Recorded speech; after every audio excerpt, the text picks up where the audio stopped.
Good evening, Facebook, friends and family, people that I may know or don't know. If you're tuning into this video this evening, I'm going to open up and share some more with you on what it's like living with HIV/AIDS, what got me to the point of being diagnosed, and it's going to be in different segments, so you guys are going to have to just stay tuned as I slowly start to reveal the real, raw truth of what goes on in a young girl's mind with a mental illness that's not being treated. A young girl that's crying and looking for help, searching for love in all the wrong places. But yet, she grew up in a home, middle class, mother, father, sister, and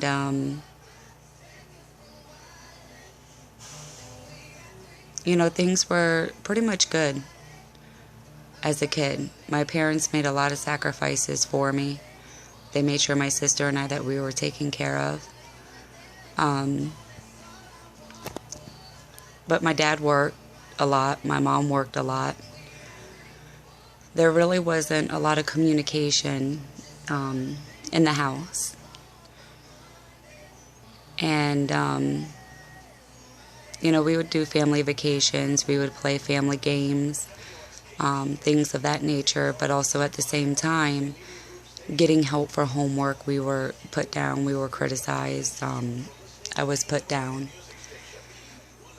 I wasn't the prettiest girl in elementary school. I was picked on. I was beaten up. I was threatened to get poisoned. I used to have a really short boy haircut at one point. Then I was overweight and I had freckles and red hair, so I would be called Chucky. It was cruel. Elementary school, the bullying and the name calling that I experienced. And then as I went into middle school, I had a hard time comprehending, so they put me in these PASS program, which is kind of like a slower program. And I actually met some very good people there. But I also, it was more of a minority classroom setting. So I started hanging around my friends, and I started going into the projects, Sable Palm. Started hanging out and going out to the different parties up at the Stars Complex, going to the Easter parades. And that went on through middle school. And I got tired of getting picked on because of my weight. So one summer, I decided that I wasn't going to eat a lot, and all I did was drink a whole bunch of water, and I rode my bike every single day of the summer. And when I went back to school, everyone was like, "Oh, you're sick, you lost so much weight. How did you lose all that weight? What's wrong with you?" And, I know what I did, and I knew there was nothing wrong with me at that time in my life. So that went on through middle school, and then my 8th grade going into 9th grade year of high school, that's when a lot of things took a little bit of a turn for me.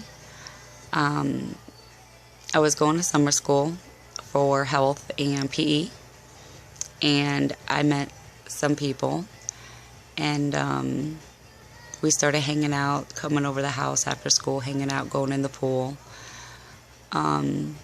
just to come to find out that my freshman year I didn't do good. I failed all my classes. I got caught up with the wrong people, making bad choices and decisions.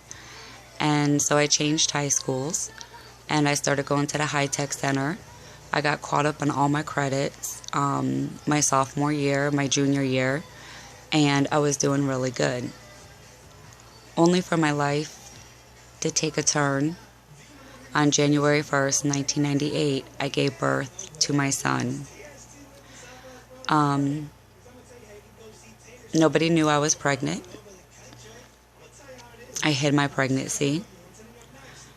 And I never seen a doctor. I never had prenatal care with my son. And I look at him today, and he's amazing. He's an awesome young man. And I'm very blessed that there weren't a lot of complications with me not seeing a doctor.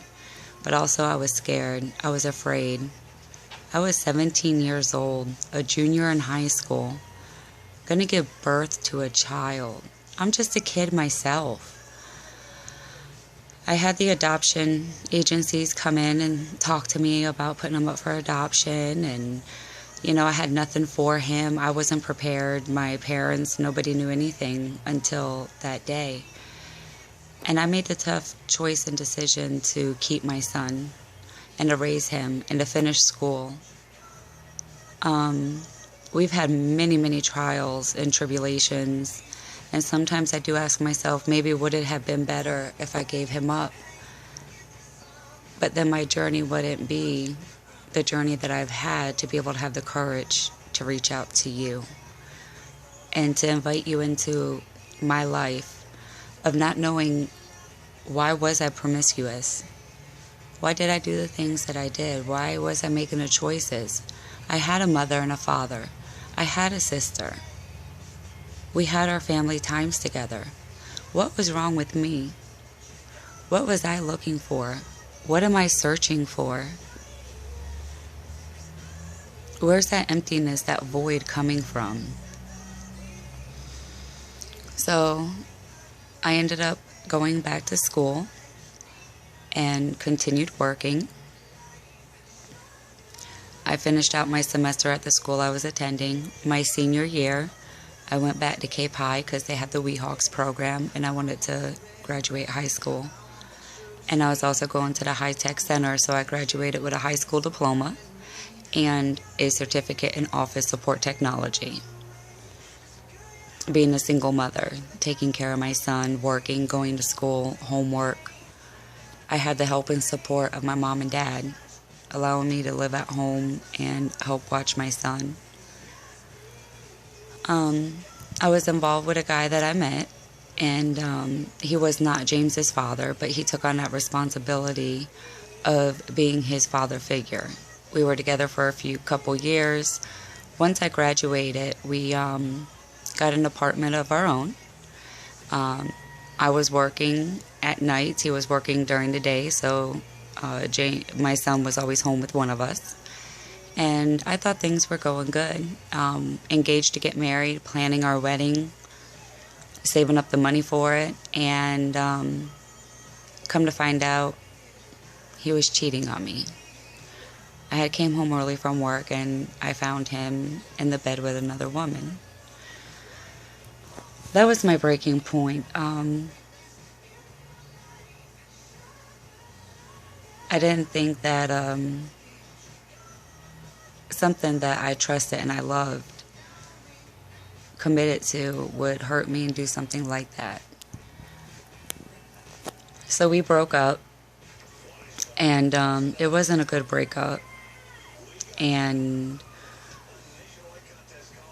I ended up moving back in with my parents.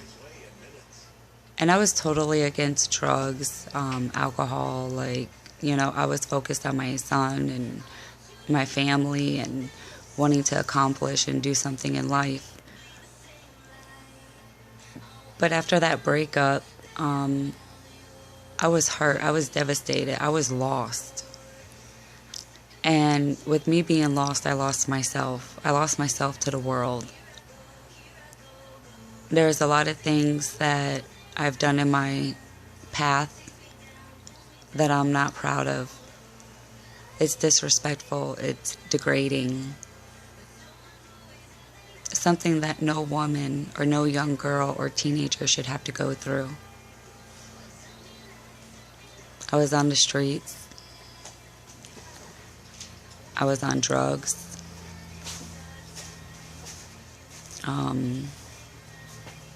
Doing whatever I had to do to get a place to stay for the evening.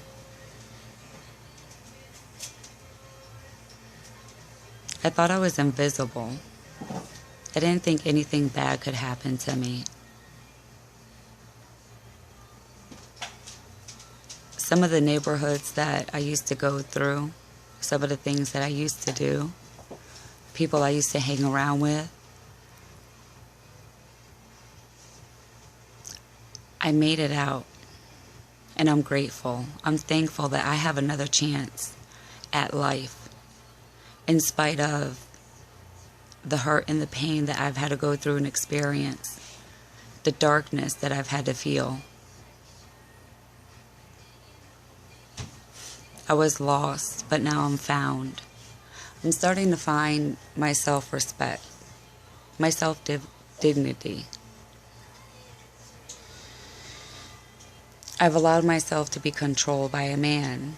I self-sacrifice and yearn for that love and acceptance. But once you learn to truly love and accept yourself and for who you are, you're set free. You feel so good.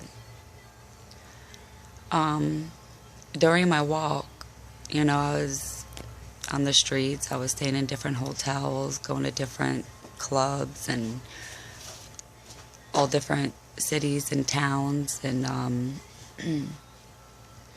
my friend let me go and move in with her.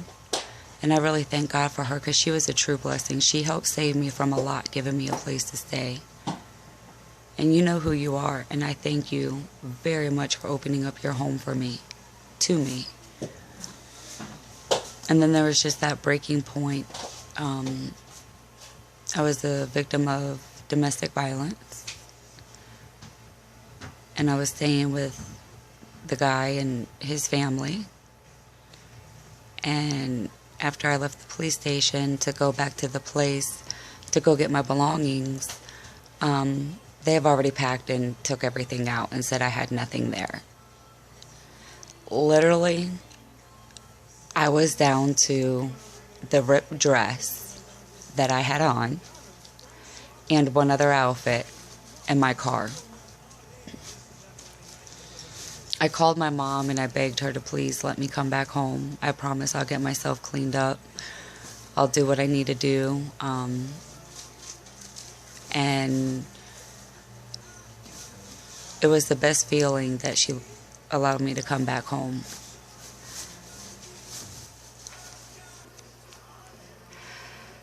So I moved back home with my mom, and then I applied for Section 8. I got approved. My son and I moved out, and we got our own nice little townhouse, and things were going good. I was starting to kind of straighten up a little bit and settle down and calm down now that I had gotten my own place.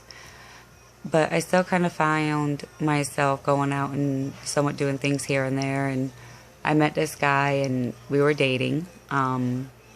We had sex and we did use protection, but one time it broke, and then after that we didn't use it a couple times after. And come to find out, I didn't know that there was a warrant for his arrest. He had got arrested, and I put my car up for collateral to bond him out, and he failed to appear for court. So then I had the bounty hunters knocking on my door trying to repo my car. And, by the grace of God, the person was caught and ended up going to jail, so I was able to keep my car.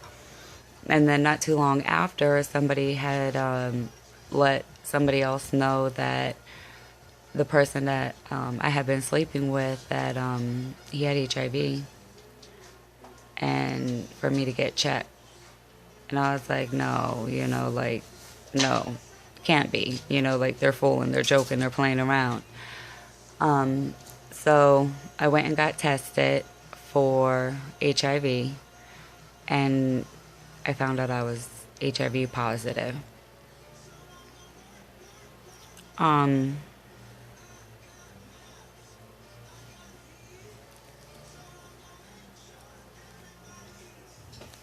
Being diagnosed with something like that is totally life-changing, especially when you really truly believe that you're invisible, that nothing can happen to you, that you are blinded from it all, that it's okay for you to go do what you want to do in the here and now, but you don't stop and think about the long-term consequences of what could happen, what can happen.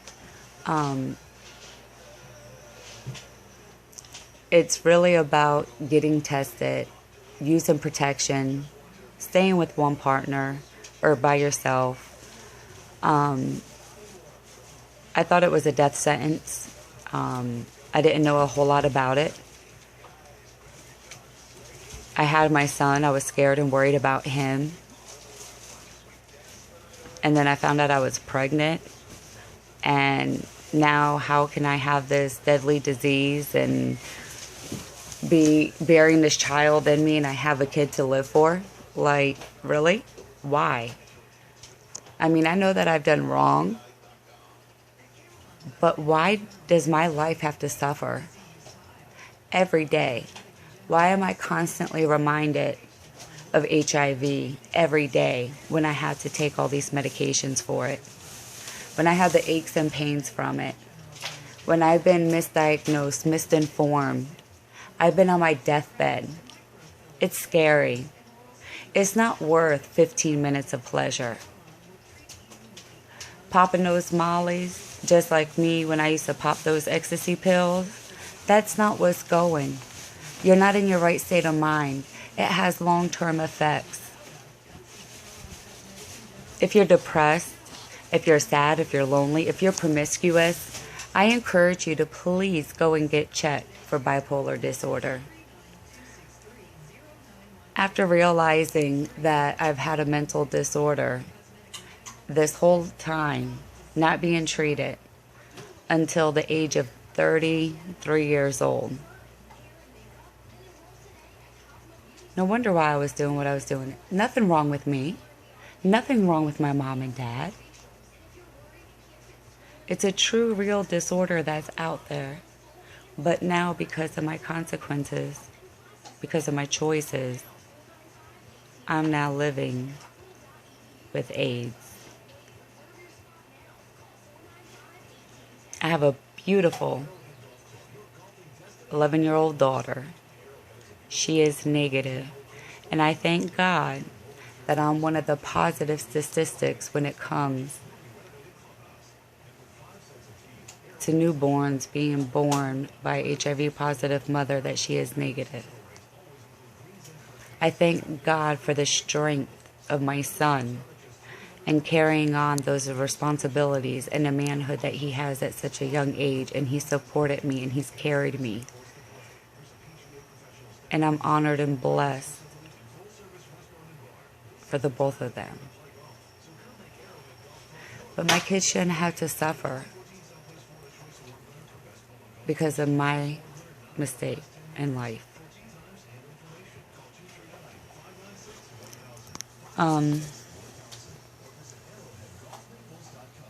I'll get more in depth and touch on certain topics as I go on. This is just kind of like a brief